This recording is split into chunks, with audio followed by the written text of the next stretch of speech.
নমস্কার বন্ধুরা, আবার নতুন ভিডিও নিয়ে আপনাদের সামনে হাজির হয়েছি। আমার চ্যানেলটা নতুন হয়ে থাকলে চ্যানেলটিকে সাবস্ক্রাইব করে আমার পাশে থাকবেন। চলুন আর কথা না বাড়িয়ে ভিডিওটা শুরু করা যাক। এখানে আমি পেঁয়াজ কলি, টমেটো, আলু নিয়ে নিয়েছি। প্রথমে পেঁয়াজ কলিগুলোকে কেটে নেব। পেঁয়াজ কলিগুলোকে প্রথমে কেটে নেব, অল্প করে নিয়ে এই ছোট ছোট টুকরো কেটে নেব।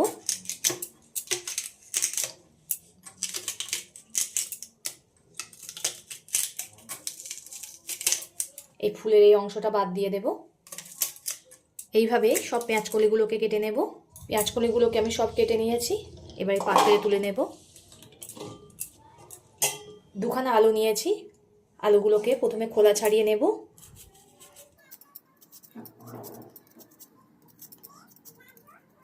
দুটো আলুরই ঠিক খোলা এমনভাবে ছাড়িয়ে নেব।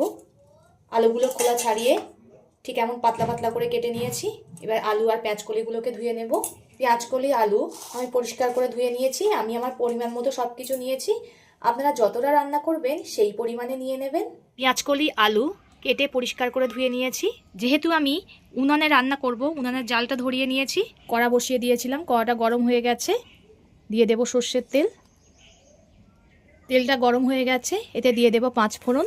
ফোড়ন থেকে একটা সুন্দর মিষ্টি গন্ধ বের হলে এতে দিয়ে দেব কেটে রাখা আলুগুলো।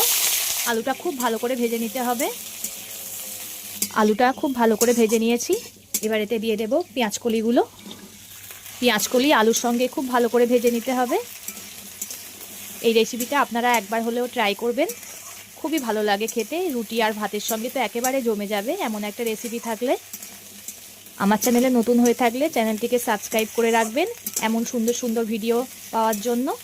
1 মিনিট মতো ভাজার পরে স্বাদ মতো লবণ দিয়ে দেব। লবণটা দেওয়ার ফলে পেঁয়াজকলি, আলু খুব ভালো করে নরম হয়ে যাবে ভিতর থেকে। অনেকে আছে পেঁয়াজকলি খেতে পছন্দ করেন না, এমনভাবে রেসিপিটা বানিয়ে দেবেও আঙুল চেটে খাবে, এত দুর্দান্ত হয় খেতে। লবণ দেওয়ার ফলে পেঁয়াজকলিগুলো খুব সুন্দর নরম হয়ে গেছে। এবার এতে দিয়ে দেব একটা ছোট সাইজের টমেটো কুচি। 2টো কাঁচা লঙ্কাকে চিকিয়ে দিয়ে দিলাম। ঝালটা আপনারা স্বাদ মতো ব্যবহার করবেন। টমেটো গলা অবধি আবারও খুব ভালো করে ভেজে নিতে হবে। টমেটোটা গলে গেছে আর সব কিছু খুব সুন্দর করে ভাজা হয়ে গেছে। এবার এতে দিয়ে দেব পরিমাণ মতো হলুদ গুঁড়ো। 1 চামচের 1 চামচ দেবো সাদা সর্ষে বাটা। সর্ষেটা দিয়ে সামান্য একটু নাড়াচাড়া করে জল দিয়ে দেব, কারণ সর্ষে দিয়ে বেশি ভাজলে সর্ষেটা তিতো একটা ভাব চলে আসে। এবার আমি জল দিয়ে দেব। আমি খুব একটা ঝোল করব না, একটু কষা কষা করব, তাই অল্পই জল দিলাম। ঝোলটাকে ফুটতে দেব। সব কিছু পারফেক্টলি গলে গেছে।